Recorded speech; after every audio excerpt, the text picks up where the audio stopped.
No princípio era o Verbo, e o Verbo estava com Deus, e o Verbo era Deus. Ele estava no princípio com Deus. Todas as coisas foram feitas por ele, e sem ele nada do que foi feito se fez. Você já se perguntou que princípio era esse? Nele estava a vida, e a vida era a luz dos homens. E a luz resplandece nas trevas, e as trevas não a compreenderam. Repare que ele resplandece nas trevas. A quem ou ao que João estava se referindo como trevas?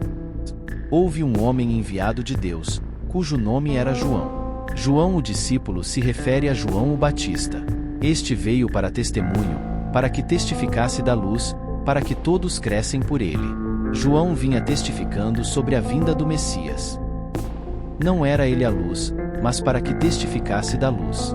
Ali estava a luz verdadeira, que ilumina a todo o homem que vem ao mundo. Estava no mundo, e o mundo foi feito por ele, e o mundo não o conheceu. Veio para o que era seu, e os seus não o receberam. Aqui ele afirma que Cristo seria o Messias de Israel. Mas, a todos quantos o receberam, deu-lhes o poder de serem feitos filhos de Deus, aos que creem no seu nome. Então, se ele deu o poder para serem feitos filhos de Deus aos que creem em seu nome, aqui posso afirmar que não éramos filhos de Deus se Cristo não vem. Os quais não nasceram do sangue, nem da vontade da carne, nem da vontade do homem, mas de Deus.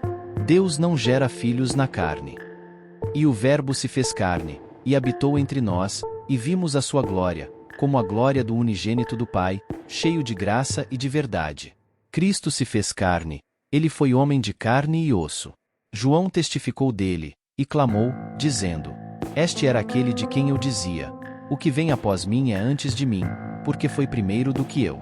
E todos nós recebemos também da sua plenitude, e graça por graça.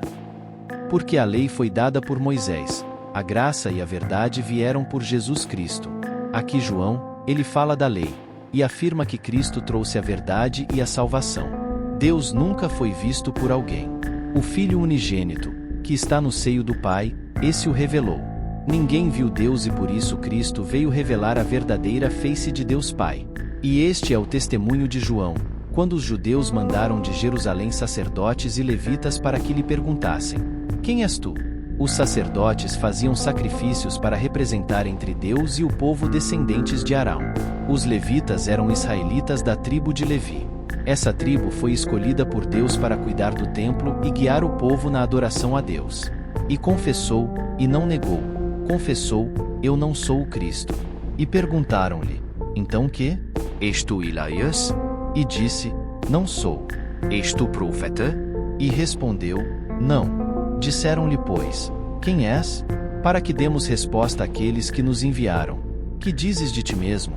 Disse: Eu sou a voz do que clama no deserto. Endireitai o caminho do Senhor, como disse o profeta Isaías. Essa profecia está em Isaías capítulo 40 e versículo 3.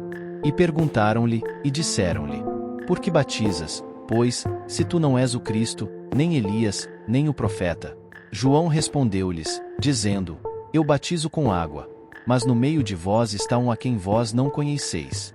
Este é aquele que vem após mim, que é antes de mim, do qual eu não sou digno de desatar a correia da alparca.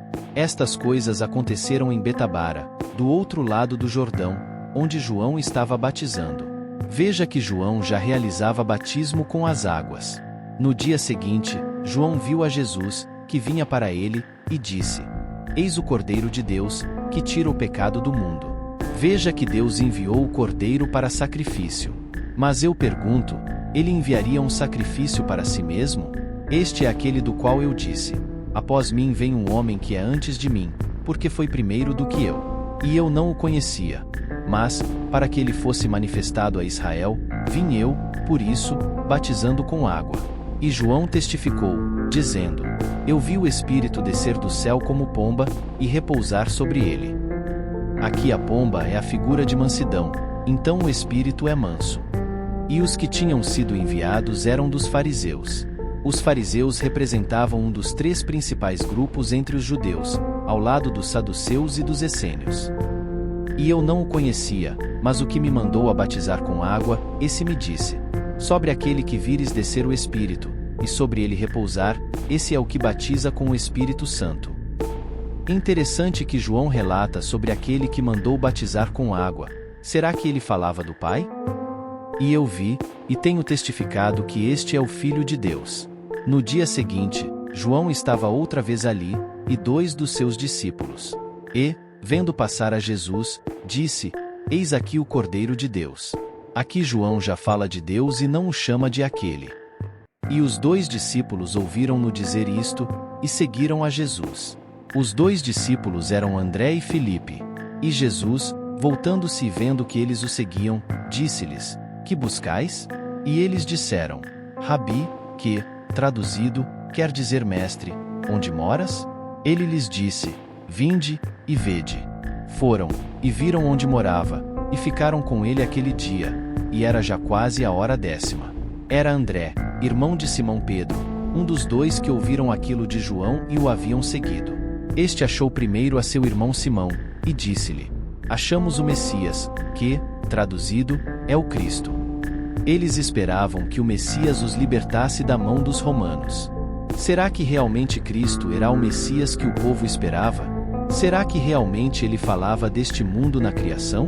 Por que Deus enviaria seu cordeiro para? Porque ele precisaria de um cordeiro para tirar o pecado do mundo? Para quem era esse sacrifício?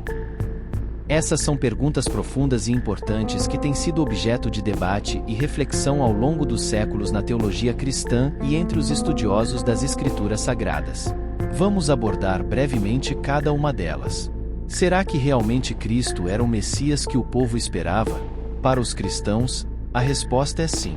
Eles acreditam que Jesus Cristo é o cumprimento das profecias messiânicas do Antigo Testamento.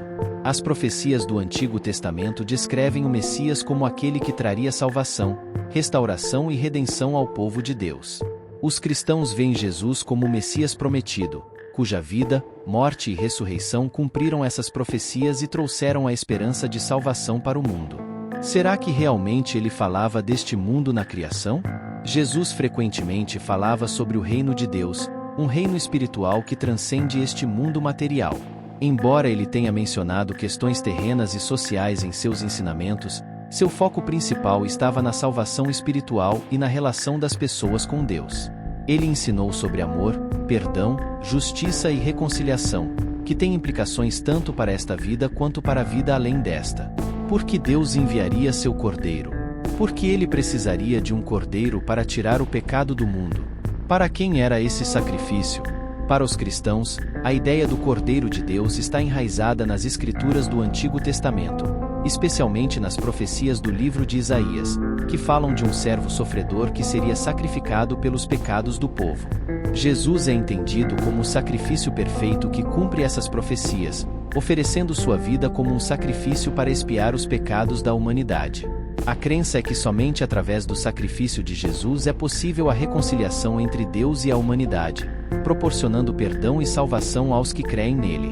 Essas questões envolvem profundas convicções de fé e interpretações teológicas, e as respostas podem variar dependendo das crenças individuais e das tradições religiosas.